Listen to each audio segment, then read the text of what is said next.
Seeker. Written by Suzana Thompson. Performed by Heather Firth. Chapter 9. He has no parents, no home, nowhere to go. Maybe you can go to a homeless shelter? I suggest. But I don't really want to leave him on his own. Yet what else can I do? I can't bring him home with me. I don't know how to live in this world, Silas says in despair. People will help you, I assure him. They take care of kids who don't have parents. Who does? He questions. Well, there are orphanages and social workers. Yeah, I say as I remember the social worker from when my grandma died. A social worker will help you. Where do I find one? He asks. I can ask my parents, I reply. But I have to think of something to tell them about how I know you. We are both stumped on that one. And I realize that he needs a story for the social worker, too. He can't tell her that he just appeared out of thin air. You have no birth certificate or anything. They're gonna want to know where you came from. I have no explanation that they'll believe, he complains. What am I supposed to do? We'll figure out something, I tell him, although I have no idea what to do. Why has God done this to me? Silas exclaims. It's the same question I had when my friends died, and I have no answer. I try to make him look on the bright side. You're alive now. You'll get to do everything like you saw in those people's memories. They had people to share their lives with and create those memories, he states. I have no one. I think about how completely alone he is in the world, and I try to allay his fears. You'll meet people, and you have me. He is still anxious, and he clings to my words. Don't leave me, he pleads. I won't, I assure him, although I don't know how I'll be able to keep that promise. My parents won't be happy about me bringing home a stranger, but I have no one else to turn to for help. Let's go to my house, I urge. We have to think of a story fast, though. Mom's already waiting for me, and I can't stall forever. The tension in the car is even worse now than it was on the way to the hospital. I'm desperately trying to think of a plausible story about Silas, but there appears to be no way to explain him to my parents. My nerves are stretched taut with anxiety when Abel speaks from behind me. I nearly swerve off the road in my sudden fright. Don't scare me like that, I exclaim. I need a last name for Silas, he continues in his creepy voice. What's your last name? I ask Silas. He doesn't have one, Abel states. I need one for his identification. Has Abel returned? Silas questions. Yes, I say. He wants a last name for you. You get to pick your own, I realize in excitement. You can pick any name you want. Pick one for me, Silas says. Cullen, I state before I can stop myself. No, wait, Smith, I guess. Yeah, that's an easy, normal name. I'll return with the address of the location where you can get his identification, Abel tells me. He'll also receive an inheritance. How can he get an inheritance? I ask. He doesn't have parents. He has a benefactor, Abel replies. What is happening? Silas inquires in frustration. What are you saying about an inheritance? He can live at an academy, Abel says. A boarding school, I exclaim. Abel, you're a genius. His emotionless voice is unaffected by my praise. I'll return. What are you talking about? Silas demands in annoyance. Abel? I call out, but receive no response. I think he left. Anyway, he's getting you ID and a place to live. I answer in relief. How? Silas asks in bewilderment. He says you have a benefactor. I explain. Who? He questions in the same perplexed tone. I don't know, I answer. He says he'll be back with an address. We are silent as we both ponder the mystery of the unknown benefactor. I make a quick decision as I pull into my driveway. We don't need to ask for my parents' help now. I'll tell them that I know you from school. Just follow my lead. Okay, he agrees. But I need... What? I prompt as I pull the keys out of the ignition and turn to look at him. He exits the car quickly and paces stiffly back and forth, while I get out and walk around the vehicle toward him. I need to go to the bathroom, he blurts. Oh, I respond to something so mundane. Sure. I lead him up the driveway and unlock the front door. He follows me into the house where Mom is the first person we encounter. This is Silas. I begin immediately before she can question me. I know him from school. Bathroom, he says urgently. It's over here. I tell him and show him to the downstairs bathroom. He enters it and roughly shuts the door in his haste. I hear him peeing into the toilet as I start to walk away. Mom still hasn't moved from the spot she's standing in, and she stares at me as I return to her. It's gone, she states in wonder. What is? I ask, mystified by her failure to comment on Silas. She gestures toward my head as an amazed smile lights up her face. It's gone. I realize that she must be referring to the dark patch in my hair, and I walk wordlessly past Silas as he hesitantly approaches us after exiting the bathroom. I go into it and look at myself in the mirror to confirm what Mom has told me. It's strange to suddenly see no black patch in my blonde hair after seeing it every day for most of my life. I watch Mom approach me in the mirror behind me. How did you get rid of it? She asks. I lift up my shirt and see that the marks Silas left on my skin are gone too. There is no evidence on me of his supernatural touch. Mila, Mom admonishes me and turns toward the doorway. I turn too as I follow her gaze. Silas is standing there silently watching us, and something idly occurs to me. I glance toward the toilet and see that he flushed it, but he got some pee on the seat. You have to lift the seat when you pee, I tell him. Did you wash your hands? No, he replies in embarrassment. I step away from the sink. Wash your hands. He obeys, and Mom gives me a questioning look, but is too polite to say anything in front of Silas. Boys, I say, forcing a laugh. I wonder how much I'll have to teach him about life. He knew about flushing the toilet, but not about washing his hands. At least I didn't have to teach him how to use the toilet. Does he know about taking a shower? He told me about that woman taking a bath, I remember in relief. That leads me to ponder what kind of intimate situations he's seen people in. It's an unsettling thought, and I don't want to imagine it.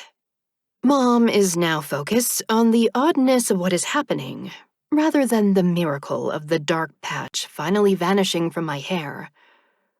I'm sorry, what was your name? She inquires as he wipes his hands on the towel. Silas, I answer for him. Silas Smith. Silas Smith, she repeats in a slightly dubious tone. Yes, he says in his usual talkative way. Come and sit down, she urges, apparently uncomfortable with entertaining guests in the bathroom. We go to the living room with her, and I sit beside Silas on the couch. "Where's Dad?" I ask. "He took Justin out to eat," she replies distractedly. "What about you?" I question. "Aren't you hungry?" "They'll bring me something." "And you went to McDonald's," she notes. "I presume that's where you ran into Silas?" "Yes," I lie, realizing that I'll have to skip lunch since she thinks I already ate. "He knew Scott, so such a terrible tragedy," she remarks with sincere sadness. It gives me an idea, and I hate myself for using the death of my boyfriend this way. "We were talking about going to the cemetery. Can I borrow your car, please?" I've put her on the spot with my calculated request. She normally wouldn't let me borrow the car after I already took it without permission, but she's sympathetic to my sorrow. "Don't be gone too long." "Thanks, Mom." I stand, and Silas immediately does too. "Thank you," he says. "Are you staying for dinner?" Mom asks him.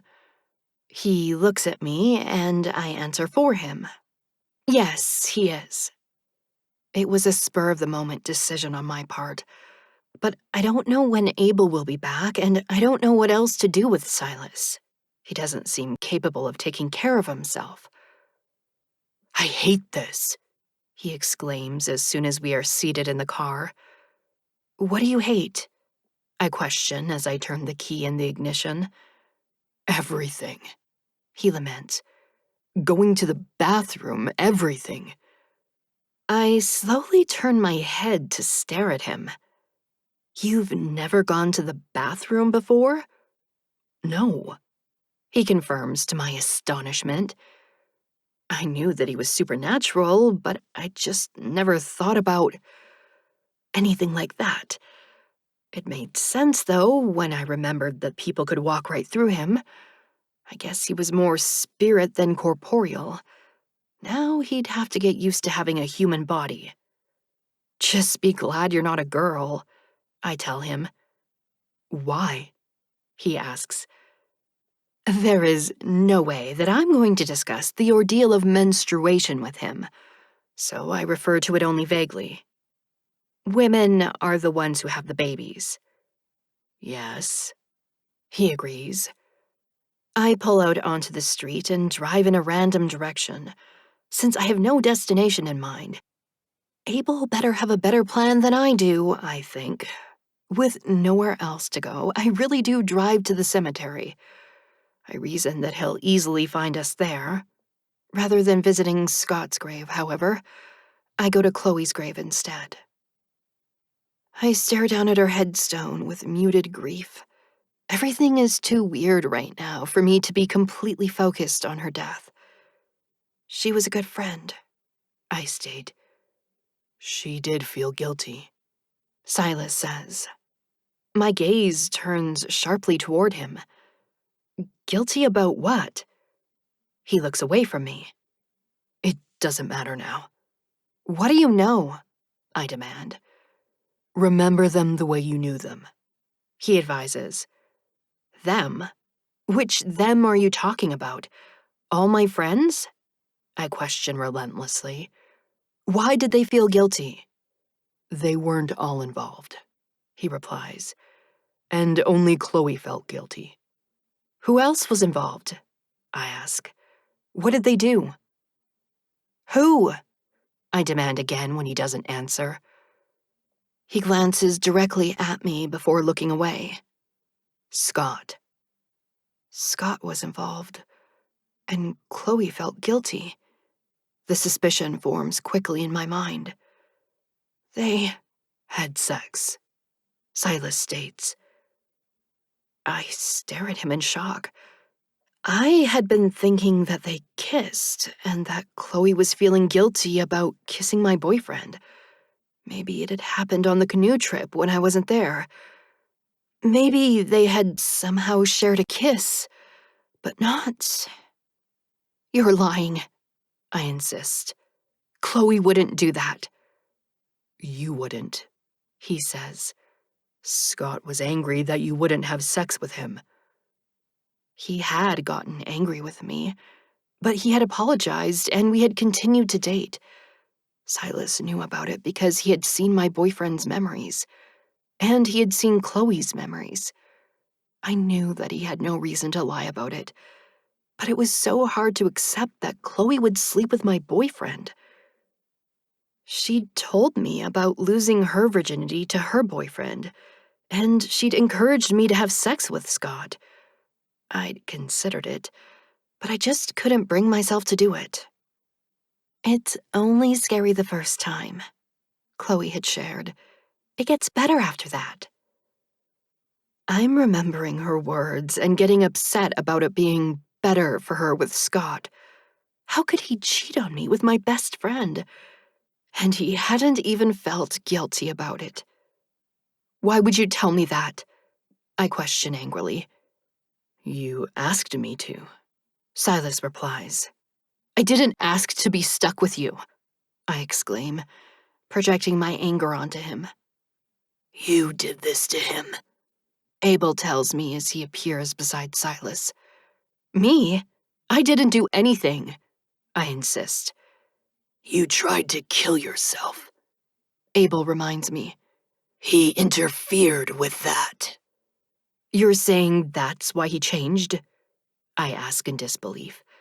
Because he saved me?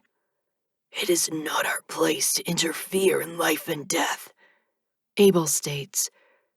Then why are you here? I demand in a nasty tone meant to offend him. He continues to show no emotion as he speaks. I have the address for his identification, but it won't be ready until Tuesday. It's only Sunday, I complain. What's he supposed to do until then? Stay with you, Abel says. Silas speaks. Tell Abel I miss him. He can hear you himself, I snap. What do you mean, stay with me? He can't stay with me. I've seen teenage girls hide boys in their rooms, Abel informs me. You guys see a lot, I mutter. But Silas isn't my boyfriend. Abel ignores what I said and rattles off an address. Wait, I command in annoyance and pull out my phone to make a note of it. Say it again. He repeats it for me. Thank you, Abel, Silas says. Who is this benefactor? I inquire curiously. One of the dying, Abel replies. He wanted to do a good deed to get into heaven. How would he know about... I trail off in astonishment and stare at Abel's blank expression. You lied to him. I didn't lie, he responds. Good deeds are believed to be a way into heaven. You used your power to scam this guy into helping Silas, I crow in a mixture of grudging admiration and scandalous amusement. I didn't know you could think like that. Wow, that's devious.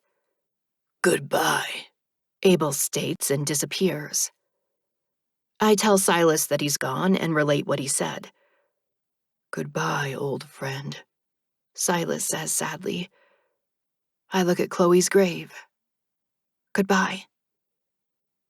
We walk back to the car, and I spend some time coaching Silas on what to say to my parents. Justin is playing a video game when we get back to the house, and Silas becomes engrossed in watching it. He makes it through dinner with my parents without having to answer too many questions. They are amused by watching him eat, because his enjoyment of food is so obvious. I get another private mental shock when I realize that this is his first time eating food. After dinner, I ask to borrow Mom's car one more time to drive him home. I take him to a store that's open 24 hours. There's a bathroom here, I tell him and show him where it is.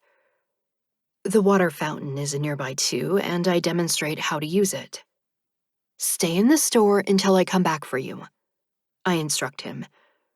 I'll have to wait until my parents go to sleep. You'll come back? He asks uncertainly. I will. I promise. He stands watching me as I walk away from him, and it makes me feel like I'm deserting him. He'll be okay, I think. And I wonder why I even care.